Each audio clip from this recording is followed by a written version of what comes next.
क्या आप जानते हैं कि हमारे देश में एक ऐसा भी हत्याकांड हुआ था जिसमें कातिल कौन है ये तो हफ्ते भर में ही पता चल गया था, लेकिन फिर भी इस केस को सॉल्व करने में लगभग 15 साल बीत गए हैं। माँ बाप ने, रिश्तेदारों ने, दोस्तों ने, सभी लोगों ने अपनी उम्मीद खो दी थी, लेकिन क्राइम ब्रांच ने अपनी उम्मीद कभी नहीं छोड़ी और इस केस की फाइल को हमेशा जिंदा रखा। हो सकता है कि पॉलिटिकल प्रेशर की वजह से भी इस केस को बंद नहीं किया गया। क्या आप अंदाज़ा लगा सकते हैं कि इस केस को सॉल्व करने का प्रेशर कौन से पॉलिटिशियन दे रहे थे? वो थे श्री नरेंद्र दामोदर दास मोदी। नमस्कार दोस्तों, तो क्या हाल चाल है आपके? Today I am talking about सजनी कृष्णन मर्डर केस। ये कहानी शुरू होती है कर्नाटक के बेंगलोर शहर से। बेंगलोर को हम बेंगलुरु के नाम से भी जानते हैं। इसी शहर में एक बिल्डिंग की 7वीं मंजिल पर ओरेकल कस्टमर केयर का ऑफिस था। तारीख थी 23 अक्टूबर 2018। रात के करीब 11:45 हो रहे थे। इसी वक्त उस ऑफिस का एक पियोन यानी कि चपरासी ऑफिस में काम कर रहे एक शख्स के पास जाता है और कहता है, सर आपसे मिलने 2 लोग आए हुए हैं और वो विजिटिंग रूम में वेट कर रहे हैं। ये आदमी थोड़ा सा हैरान होता है, कौन होगा जो इतनी रात को 11:15 बजे मुझसे मिलने के लिए आया होगा। वैसे कभी कभार इसके दोस्त वगैरह आते थे पार्टी वार्टी के चक्कर में इसको इनवाइट करने के लिए। इसे लगा कि दोस्त होंगे। पियोन उस शख्स को विजिटिंग रूम तक लेकर आते हैं और इशारा करते हैं कि वहाँ पर वो दोनों लोग बैठे हुए हैं जो आपका इंतजार कर रहे हैं, और फिर पियोन वहाँ से चले जाते हैं। ये आदमी उन दोनों लोगों के पास आता है। ये सोफे पर बैठे हुए थे। जैसे ही ये पास आया, सोफे पर बैठे हुए उन दोनों लोगों में से एक खड़े होते हैं और प्रवीण भटेले की तरफ हाथ बढ़ाते हैं। वैसे ऑफिस में काम कर रहे उस शख्स का नाम था प्रवीण भटेले। तो उस आदमी ने प्रवीण भटेले की तरफ हाथ बढ़ाया और 2 शब्द कहा, हेलो मिस्टर तरुण। ये नाम सुनते ही भटेले सकपका गया। उसका चेहरा सफ़ेद पड़ गया। वैसे भटेले की शादी हो चुकी थी। इसकी पत्नी का नाम था निशा और इसके 2 बच्चे भी थे। शादी को करीब 13 से 14 साल हो चुके थे, लेकिन आज तक इसकी पत्नी ने भी इसे तरुण नाम से कभी नहीं पुकारा।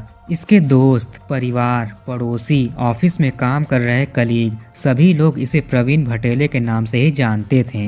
तो 23 अक्टूबर 2018 की रात को 2 लोग ओरेकल ऑफिस में आते हैं और एक आदमी से मिलते हैं। उसमें से एक आदमी ने प्रवीण की तरफ हाथ बढ़ाए। प्रवीण हैरान था और हैरानी से इसने भी हाथ बढ़ाया। मिलने आए हुए उस आदमी ने आगे कहा, I am inspector Kiran Chaudhary. Inspector और प्रवीण हाथ मिलाते हैं। हाथ मिलाते वक्त इंस्पेक्टर ने प्रवीण के हाथ को देखा, जिसमें से उसकी एक उंगली अजीब थी। वैसे प्रवीण को रिंग फिंगर में इंजरी हुई थी, फ्रैक्चर हो गया था। ये तो ठीक हो गया, लेकिन इसके बाद से इसकी उंगली कभी मोड़ नहीं पाई, यानी ये उंगली को मोड़ नहीं पाता था। इसकी उंगली हमेशा सीधी ही रहती थी। इंस्पेक्टर ने इस चीज़ पर गौर किया और इसके बाद बोले, मिस्टर तरुण आपका खेल खत्म होता है, चलिए अहमदाबाद चलते हैं। प्रवीण भटेले से मिलने आए हुए ये दोनों लोग पुलिस ऑफिसर्स थे। दोनों ऑफिसर्स प्रवीण को अरेस्ट कर लेते हैं और उसे ग्राउंड फ्लोर पर लेकर आते हैं। वहीं बिल्डिंग के बाहर बेंगलुरु पुलिस की गाड़ी खड़ी थी।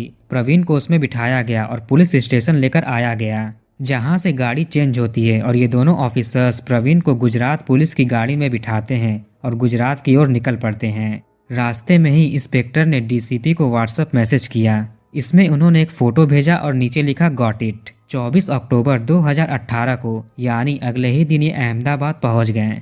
यह है कहानी का दूसरा पार्ट। अब पहला पार्ट सुनिए। साल 2002 में गुजरात के अहमदाबाद में एक लड़की रहा करती थी। इसका नाम था सजनी कृष्णन। ये अपने माता पिता की दूसरी और सबसे छोटी बेटी थी। बड़ी बेटी का नाम था रजनी कृष्णन। इनके पिता कैलिको टेक्सटाइल मिल में एम्प्लॉय थे और माँ स्टेट बैंक ऑफ इंडिया की एक रिटायर्ड एम्प्लॉय थी। सजनी अपने माता पिता के साथ अहमदाबाद में ही रहती थी। सजनी के माता पिता पहले केरला में रहते थे, फिर ये काम की तलाश में केरला से गुजरात आ गए। यहाँ पर दोनों की अच्छी अच्छी जॉब लग गई और ये यहीं पर सेटल हो गए। सजनी अपनी माँ को बचपन से ही काम करते हुए देखते आ रही थी, जिसके चलते इसका भी एक ड्रीम, एक सपना पनप उठा, जो था अपनी माँ की तरह बैंक में काम करना। सजनी बचपन से ही एक होनहार स्टूडेंट रही थी। इसने कॉमर्स में ग्रेजुएशन कंप्लीट किया। इसके बाद इसने अकाउंटेंसी में डिप्लोमा किया और जल्द ही इसका सपना भी पूरा हो गया। इसकी जॉब एक बैंक में लग गई। चूँकि सजनी अच्छे खासे पैसे कमाने लगी थी, इसकी अच्छी सी नौकरी लग गई थी, इसलिए इसके माता पिता अब लड़के की तलाश शुरू करते हैं अपनी बेटी की शादी के लिए। नवंबर 2002 में सजनी की शादी एक लड़के से फिक्स होती है। इसका नाम था थरुण जिनराज। ये अहमदाबाद में ही एक स्कूल में पीटी टीचर था, साथ में ये बास्केटबॉल प्लेयर भी था। इसके पिता जिनराज और माँ अन्नमा पहले केरला में बिजनेस चलाते थे। जब वो ठीक से नहीं चला तो ये अपना बोरिया बिस्तर लेकर मध्य प्रदेश में सेटल हो गए।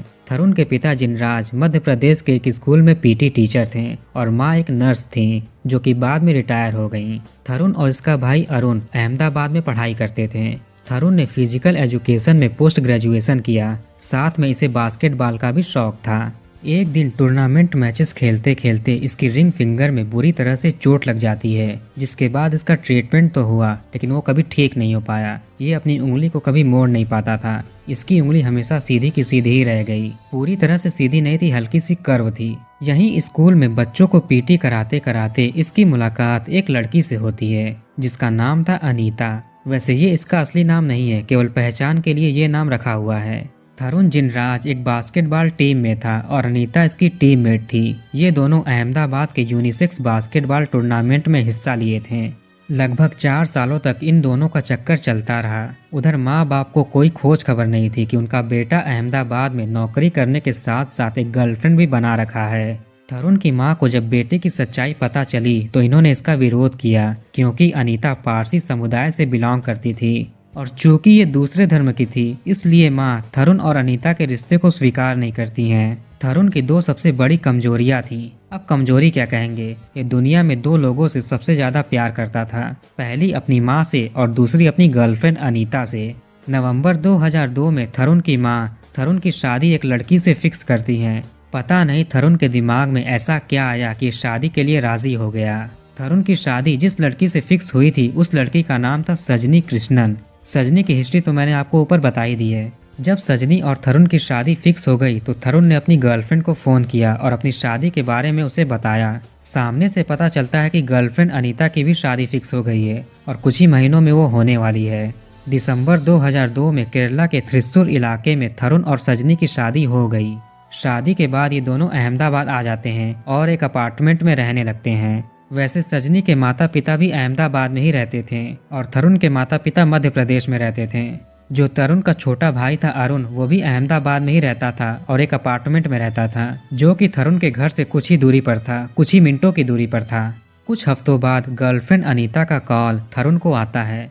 अनीता ने बताया कि जो उसकी शादी होने वाली थी कुछ महीनों बाद वो अब नहीं होगी, शादी कैंसिल हो गई। अब क्या था, थरुण का कोई खुशी का ठिकाना नहीं रहा। अब ये बुरी तरह से सजनी से छुटकारा पाना चाहता था। इसने सजनी से डाइवोर्स के लिए भी बात की, लेकिन सजनी ने मना कर दिया। सजनी एक भोली भाली लड़की थी, सिंपल लड़की थी। इसे लगता था कि लाइफ में केवल एक बार ही ट्रू लव हो सकता है और इसे अपने पति थरुण से हो गया था। इसने अपने पति से यहाँ तक बोल दिया कि भले ही आपके साथ पास्ट में जो कुछ भी हुआ हो ये उसे इग्नोर कर देगी और उनके साथ खुशी खुशी जिंदगी बिताएगी। सजनी अपने पति से ज्यादा कमाती धमाती थी। इसने अपने पति को खुश करने के लिए एक कंबाइंड बैंक अकाउंट ओपन किया जहां पर ये अपनी पूरी सैलरी रखती थी। अगर पति चाहे तो वो भी इस बैंक अकाउंट से पैसे निकाल सकता है। सजनी अपनी पूरी जमा पूंजी भी इस अकाउंट में ट्रांसफर कर देती है।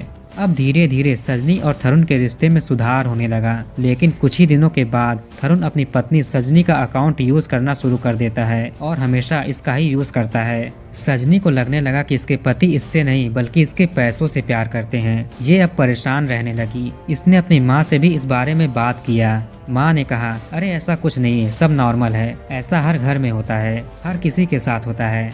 अब समय बीतता गया। शादी दिसंबर 2002 में हुई थी और अब फरवरी 2003 आ गया। शादी को 3 महीने बीत चुके थे। 14 फरवरी 2003 इस दिन वैलेंटाइंस डे था। सुबह सुबह का वक्त था। 7-7:15 बजे के करीब थरुण चाय पी रहा था और सजनी ऑफिस के लिए रेडी हो रही थी क्योंकि ये एक बैंक में काम करती थी। थरुण अपनी पत्नी सजनी से कहता है, आज वैलेंटाइंस डे है, प्यार का दिन है, क्यों ना आज शाम हम पार्टी करें। सजनी राजी हो जाती है। अब थरुण एक्साइटेड होकर कहता है, मैं अपने भाई को भी बुला लेता हूँ, बहुत दिन हो गए उससे मिले हुए, इसी बहाने हम उससे मिल भी लेंगे और पार्टी भी कर लेंगे। सजनी इस पर भी तैयार हो गई। चाय खत्म होती है। सुबह 7:30 बजे के करीब थरुण अपने घर से अपार्टमेंट से निकलता है। कुछ ही मिनटों की दूरी पर इसके भाई का भी घर था। थरुण अपने बिल्डिंग से नीचे आता है। वहाँ पर कुछ पड़ोसी अपने घर के बाहर खड़े थे। ये उनसे हाल चाल वगैरह पूछता है और थोड़ी देर उनसे बात करता है। बातों बातों में इसने सुबह का टाइम और ये कहाँ पर किससे मिलने और क्यों मिलने जा रहा है ये अपने पड़ोसियों को बता देता है। कुछ देर बाद ये वहाँ से निकला और अपने भाई के घर पर गया। घर पर पहुंचकर ये अपने भाई को शाम की पार्टी के लिए इनवाइट करता है। फिर दोनों भाई थोड़ी देर इधर उधर की बातें करते हैं। जब बात खत्म हो गई तो थरुण अपने घर की ओर वापस से निकल पड़ता है। 5 या 10 मिनट के अंदर ही ये अपने घर पर पहुंच गया। घर पर इसने देखा कि मेन दरवाजा खुला हुआ है। ये हैरान होता है क्योंकि ये दरवाजे को बंद करके आया था। अब ये घर के अंदर जाता है। वहाँ पर सारे सामान बिखरे हुए थे, जैसे कोई बड़ा जानवर घर के अंदर घुसा हो और पूरा तकड़ बकड़ मचाकर चला गया हो। इसने देखा कि बेडरूम का दरवाजा भी खुला हुआ है। बेडरूम के अंदर बेड पर सजनी के कुछ गहने और पैसे बिखरे हुए हैं। इसने फर्श पर देखा तो वहाँ पर सजनी लेटी हुई थी और उसके गले पर उसका दुपट्टा लपेटा हुआ था। थरुण पास जाता है, उसे उठाने की कोशिश करता है लेकिन वो उठ नहीं रही थी। फिर ये उसके पल्स को चेक करता है जिसमें पता चला कि सजनी की डेथ हो गई। अब थरुण का रोना पीटना शुरू हो गया। ये चीख चीख कर अपने पड़ोसियों को बुलाता है, अपने भाई को कॉल करता है। कुछ ही मिनटों में इसका भाई भी आ जाता है। भाई सजनी के माता पिता को कॉल करते हैं जो कि यहीं पर अहमदाबाद में ही रहते थे। इनसे कहते हैं कि भाभी की तबीयत बहुत ज़्यादा खराब है, आप जल्दी से घर पर आइए। धीरे धीरे सभी लोग वहाँ पर जुटते हैं। पुलिस को बुलाया गया। पुलिस वहाँ पर आती है और घर में बिखरे हुए सामान को देखती है। इन्हें लगा कि ये लूटपाट का मामला है। थरुण भी कहता है कि लुटेरों ने इसकी पत्नी को मार डाला। मैं जब भी बाहर जाता तो इससे हमेशा कहता तुम घर पर ताला लगाकर अपने मायके चली जाया करो। हमेशा तो ये चली जाती थी लेकिन आज क्यों नहीं गई। ऐसा कह कह कर ये रो रहा था। पुलिस मान लेती है कि ये रॉबरी का केस है, लेकिन इन्हें अभी भी कुछ डाउट हो रहा था क्योंकि कमरे के बेड पर सोने के गहने बिखरे हुए थे और कुछ पैसे भी वहाँ पर पड़े हुए थे। लुटेरे इसे क्यों नहीं लेकर गए, यही सवाल पुलिस के मन में भी था। थरुण के सामने पुलिस अपना ये तर्क रखती है। ये थोड़ा घबराने लगता है और कहता है सजनी की नेचुरल डेथ हुई है। ढेर सारे लुटेरे घर के अंदर देखकर उसे हार्ट अटैक आया होगा जिसके बाद उसकी मौत हो गई। पुलिस के लिए यह भी संदेहजनक था क्योंकि सजनी के गले पर उसके ही दुपट्टे का निशान था। किसी ने उसके दुपट्टे से उसका गला घोंटकर उसकी हत्या कर दी थी। पुलिस को थरुण पर कुछ डाउट हो रहा था क्योंकि ये बार बार अपना बयान बदल रहा था। पुलिस को साफ साफ लग रहा था कि ये रॉबरी का केस नहीं है बल्कि मर्डर केस है क्योंकि घर के कीमती सामान गायब नहीं थे और सजनी का गला घोंटकर उसको मारा गया था। अब बॉडी को पोस्टमार्टम के लिए भेज दिया गया। वहीं थरुण का भी रो रोकर बुरा हाल था और ये बेहोश हो गया। इसे भी हॉस्पिटल भेजा जाता है। अब पुलिस की भाग दौड़, घर में रिश्तेदारों का आना जाना सब शुरू हो गया। उधर हॉस्पिटल में थरुण एडमिट था और इसकी देखभाल के लिए इसका छोटा भाई अरुण भी वहीं पर मौजूद था। कत्ल के 2 दिनों बाद 16 फरवरी 2003 की शाम को अरुण पुलिस को फोन करता है और कहता है मेरा भाई थरुण दिख नहीं रहा है। मैंने उसे हर जगह ढूंढ लिया लेकिन वो मिल नहीं रहा है, वो कहीं गायब है। सजनी की खबर मीडिया में आ चुकी थी। इधर थरुण को बीवी के जाने का गम था, इसे सदमा भी लगा था। हॉस्पिटल में एडमिट हुआ और 2 ही दिनों के अंदर अंदर ये वहाँ से फरार हो गया। उधर पुलिस के ऊपर सवाल उठने लगे थे। जिस आदमी पर आप लोगों को शक था उसे बिना सिक्योरिटी के हॉस्पिटल में कैसे भेज सकते हैं, और वो अब तो भाग भी गया है। पहले पुलिस को थरुण पर केवल डाउट था लेकिन अब उन्हें यकीन हो गया कि यही कातिल हो सकता है। सजनी के मर्डर के पीछे इसका ही कुछ हाथ होगा। पुलिस ने शक के आधार पर थरुण के माँ बाप को और उसके भाई को उठा लेती है। कुछ दिनों तक इन्हें जेल में भी रखा जाता है, पूछताछ की जाती है। बाद में इनको छोड़ दिया गया क्योंकि थरुण के भागने के पीछे इनके परिवार का हाथ नहीं था। पुलिस अपनी पूरी ताकत लगाकर थरुण को ढूंढ रही थी लेकिन वो मिल नहीं रहा था। धीरे धीरे दिन हफ्तों में, हफ्ते महीनों में और महीने साल में बदलने लगे थे। थरुण से रिलेटेड कोई भी सुराग नहीं मिला। 2003 से 2006 आ चुका था।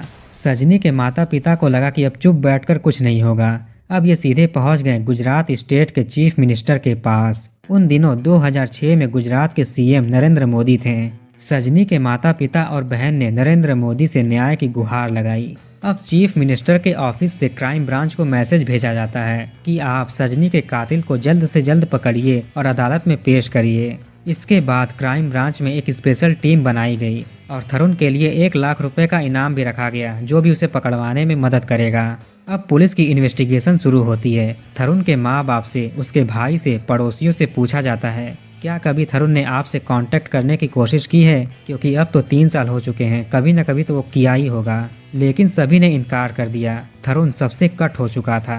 कहीं से पुलिस को खबर मिलती है कि थरुण की शादी से पहले एक गर्लफ्रेंड थी। ये उससे बेतहाशा प्यार करता था और उससे शादी भी करना चाहता था। लेकिन घर वालों ने शादी से इनकार कर दिया, इसलिए इसे सजनी से अरेंज मैरिज करना पड़ा। अब पुलिस थरुण की गर्लफ्रेंड यानी अनीता का पता लगाती है और उससे पूछताछ करती है। अनीता ने बताया कि 14 फरवरी 2003 की सुबह में थरुण ने मुझे कॉल किया था और कहा कि उसने सजनी को रास्ते से हटा दिया है और चलो अब हम शादी कर लेते हैं। लेकिन अनीता ने शादी से इनकार कर दिया और कहा कि मैं एक मर्डरर से शादी नहीं करूंगी। ये थरुण के लिए सबसे बड़ा सदमा था। इन्वेस्टिगेशन में पता चला कि 15 फरवरी 2003 को थरुण ने सजनी के कंबाइंड बैंक अकाउंट से सारे पैसे निकाल लिए थे, जिसके बाद ये फरार हो गया। पुलिस ने अपनी थ्योरी बनाई कि थरुण ने अपनी गर्लफ्रेंड से शादी करने के लिए अपनी बीवी का कत्ल कर दिया, लेकिन पुलिस वालों को ये नहीं समझ में आ रहा था कि थरुण ने शादी से पहले सजनी को या फिर उसके घर वालों को अपनी गर्लफ्रेंड की बात क्यों नहीं बताई, उसने अपने बैकग्राउंड के बारे में उन्हें क्यों नहीं बताया। अब पुलिस को कत्ल का मोटिव पता चल चुका था और कातिल भी, लेकिन समस्या ये थी कि कातिल फरार हो चुका है। इसे इतने बड़े भारत देश में कैसे ढूंढेंगे। पुलिस लगातार उसे ढूंढती रही, उसके घर वालों पर नजर रखती रही। जगह जगह पर सादी वर्दी में पुलिस वालों को तैनात किया गया। धीरे धीरे वक्त गुजरता रहा। घर वाले अलग अलग जगह पर शिफ्ट होने लगे थे। पहले मध्य प्रदेश में थे, फिर बेंगलोर में एक रिश्तेदार के घर पर आ गए, फिर अपने बर्थ प्लेस केरला में पहुंच गए। 2009 में थरुण के पिता की अचानक से मौत हो जाती है। ऐसा कहा गया और मुखबिरों से भी पता चला कि थरुण अपने माँ बाप से मिलने के लिए केरला आया हुआ था 2009 में। माता पिता इसको देखकर घबरा जाते हैं। ये कहते हैं कि तुमको पुलिस ढूंढ रही है, तुम यहाँ पर क्या कर रहे हो। थरुण ने अपने माँ बाप से मुलाकात की और अगले ही दिन इसके पिता की हार्ट अटैक से मौत हो गई। माँ बाप से मिलने के बाद थरुण फिर से गायब हो गया। अब धीरे धीरे पुलिस भी थरुण को ढूंढना बंद कर देती है, क्योंकि उसे ढूंढकर कोई भी फायदा नहीं। उसने तो अपनी पहचान भी बदल ली होगी। यही कारण है कि हम थरुण जिनराज को उसके नाम से नहीं ढूंढ पा रहे हैं। अगर थरुण को पकड़ना है तो उसके घर वालों पर नजर रखना पड़ेगा। पुलिस उसकी मां पर सर्विलांस करती है, लेकिन कुछ भी नहीं मिलता है। समय बीतते जा रहा था। केस भी एक तरह से स्लो हो चुका था। अब कुछ ही लोग इस केस पर काम कर रहे थे। महीने में एक बार इस केस के बारे में अपडेट ले लिया जाता था, लेकिन इस केस को कभी बंद नहीं किया गया। हमेशा थोड़ी बहुत इसकी इन्वेस्टिगेशन चलती ही रहती थी। धीरे धीरे साल आता है 2015। अचानक से एक पुलिस ऑफिसर का ट्रांसफर अहमदाबाद में होता है। ये थे डीसीपी दीपन भद्रन। ये अपने ऑफिस में आते हैं और अपने इलाके में जितने भी अनसॉल्व्ड केसेस थे उन सबकी फाइल्स मंगवाते हैं। एक के बाद एक फाइल्स को ये देखना शुरू करते हैं। इसी में सजनी मर्डर केस की फाइल को भी ये देखते हैं। चूँकि ये केस 12 साल पुराना था, इसलिए ये इस केस पर काम करने की सोचते हैं। इसके बाद सजनी मर्डर केस से रिलेटेड जितनी भी फाइल्स थीं ये सबको पढ़ डालते हैं। इनका भी यही मानना था कि अगर थरुण का उसके नाम से नहीं पता चला तो इसका मतलब कि उसने किसी और की पहचान चुराई है, क्योंकि वो झूठा नाम तो नहीं रख सकता। अगर वो अपना नाम संशोधन कराने के लिए कहीं जाएगा तो वो पकड़ा जाएगा, इसलिए उसने किसी और की आइडेंटिटी चुराई है। डीसीपी थरुण की गर्लफ्रेंड से बात करते हैं। उनसे पूछते हैं, आपसे कभी थरुण ने कांटेक्ट करने की कोशिश की है? इन्होंने बताया कि 14 फरवरी 2003 के बाद से कभी उससे बात नहीं हुई, लेकिन आजकल में ही मुझे कुछ दोस्तों ने बताया कि उन्होंने थरुण को या फिर थरुण जैसे किसी आदमी को दिल्ली के एक मॉल में देखा है। इतना सुनते ही पुलिस हरकत में आती है और अपनी एक टीम को वहां पर भेजती है, दिल्ली भेजती है छानबीन करने के लिए। यहां आने के बाद पता चलता है कि आजकल में ही थरुण की मां भी दिल्ली में ही थी। यहां से पुलिस को शक पैदा होता है कि जरूर थरुण की मां उसके कांटेक्ट में है। इसके बाद डीसीपी थरुण की मां अन्नमा का पता लगाते हैं। उनके फ़ोन को ट्रेस करते हैं। पता चला कि ये मध्य प्रदेश में है। डीसीपी अपने 2 ऑफिसर्स को मध्य प्रदेश भेजते हैं। जिस बिल्डिंग में अन्नमा रहती थी उनके ऊपर वाले फ्लोर पर दोनों ऑफिसर्स रेंट पर रहने लगते हैं, ताकि वो अच्छे से अन्नमा पर नज़र रख सकें।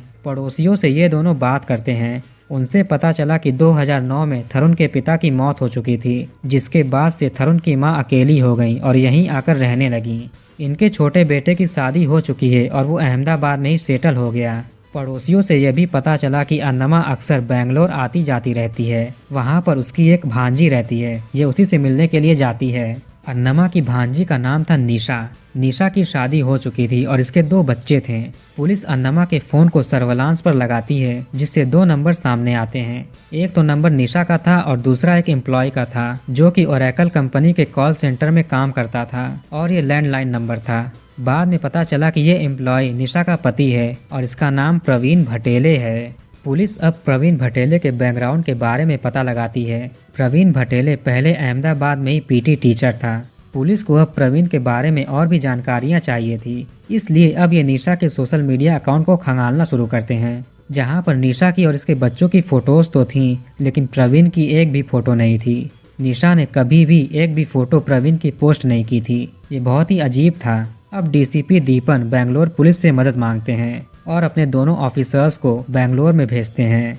यही सब कराने धराने में अक्टूबर 2018 आ चुका था। दोनों ऑफिसर्स मध्य प्रदेश से बेंगलोर पहुंचे। ओरेकल कंपनी जिस पुलिस स्टेशन के ज्यूरिडिक्शन के अंडर में आता है, वहां पर ये दोनों लोग जाते हैं। बेंगलोर पुलिस ओरेकल कंपनी के एचआर डिपार्टमेंट से कांटेक्ट करती है और उनसे बेंगलोर के ब्रांच में जितने भी एम्प्लॉय काम कर रहे हैं पूरी लिस्ट मंगाती है। ओरेकल वालों से ये कहा गया कि हम सबकी वेरिफिकेशन कर रहे हैं, ये हमारा नॉर्मल सिक्योरिटी प्रोसीजर है। ओरेकल वाले मान गए और अपने एम्प्लॉयज़ की लिस्ट भेज देते हैं। यहाँ पुलिस स्टेशन में मौजूद दोनों ऑफिसर्स उस लिस्ट को देखते हैं। इस लिस्ट में थोड़ा ढूंढने के बाद प्रवीण भटेले का नाम भी मिल गया। इससे यह साबित हो गया कि प्रवीण भटेले ओरेकल कंपनी में काम करता है और इस डिपार्टमेंट के इस जगह पर काम करता है। प्रवीण भटेले के बारे में सब कुछ जानने के बाद दोनों ऑफिसर्स रात के 11:45 पर ओरेकल ऑफिस में जाते हैं और प्रवीण भटेले को बुलवाकर एक ऑफिसर उनसे कहते हैं, hello mister Tarun, I am inspector Kiran Chaudhary.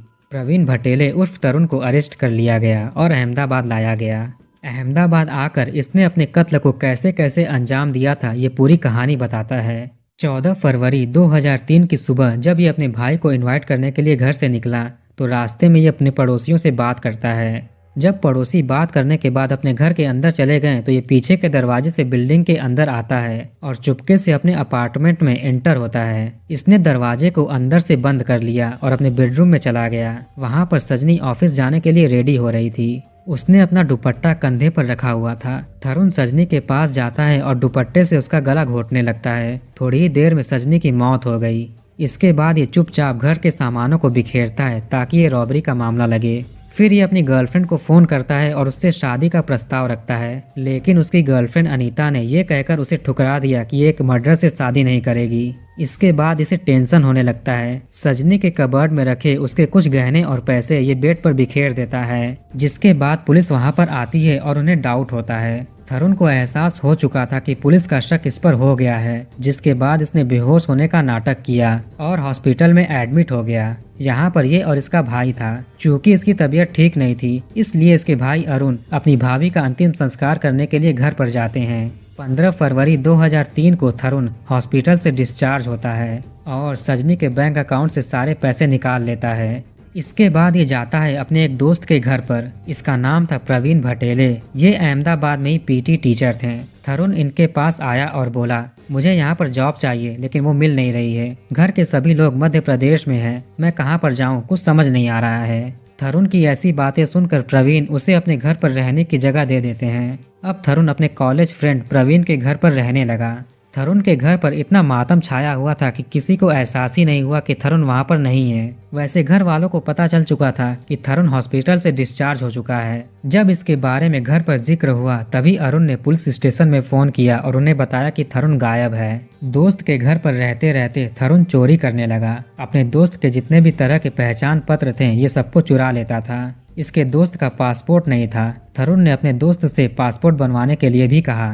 तरुण जबरदस्ती प्रवीण से पासपोर्ट के लिए अप्लाई करवाता है। घर पर पूरा आइडेंटिफिकेशन का प्रोसेस होता है और पासपोर्ट बनकर तैयार हो जाता है। ऐसे ही करते करते तरुण अपने दोस्त से जितने भी तरह के आइडेंटिफिकेशन डॉक्यूमेंट्स थे सब बनवाता है और उन्हें बाद में चोरी भी कर लेता है। ये सब करने कराने में 3 महीने बीत चुके थे।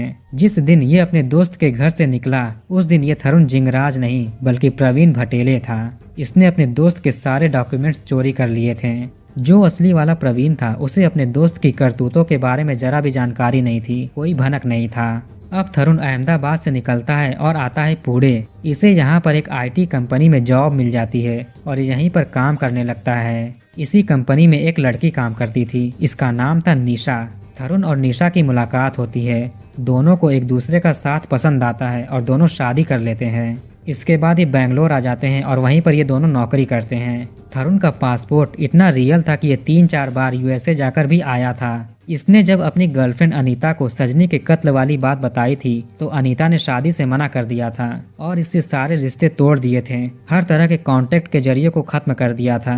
अनीता को लगा कि थरुण ने इसकी वजह से सजनी की जान ले ली, जिसके बाद ये इतनी डर चुकी थी कि इन्होंने पुलिस को कुछ भी नहीं बताया और ये चुप रहीं।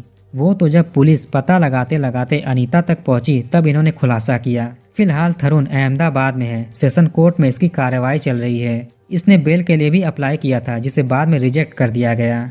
तो कहानी को यहीं पर खत्म करते हैं। अब कमेंट करके बताइए कि वीडियो आपको कैसा लगा। इस वीडियो को लाइक और शेयर जरूर करिए और हमारे चैनल को सब्सक्राइब करके बेल आइकन ऑन कर लीजिए। मिलते हैं नेक्स्ट वीडियो में।